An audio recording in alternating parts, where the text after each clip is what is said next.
agencies are taking a closer look at the impact of contaminants in Westfield's water. 22 News reporter Haley Crumbleholm explains where and what they'll be studying. Contamination of Westfield's water supply is something the city has struggled with for years, and now the CDC and the ATSDR are taking a closer look at how that's impacted the city's residents.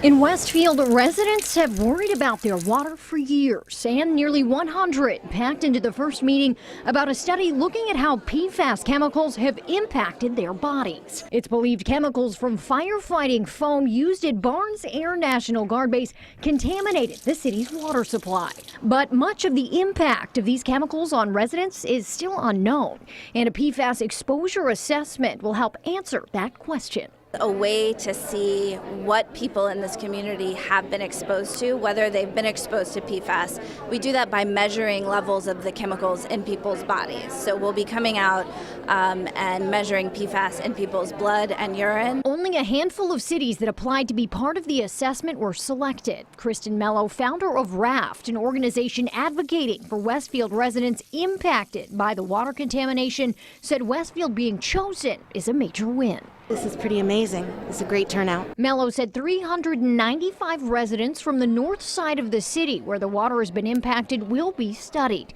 as well as the water and dust in several homes. But this is just one piece of the puzzle. It would evaluate the levels of PFAS in people's bodies, not the health impacts that creates. That will only give us sort of a snapshot of right now what's in our blood.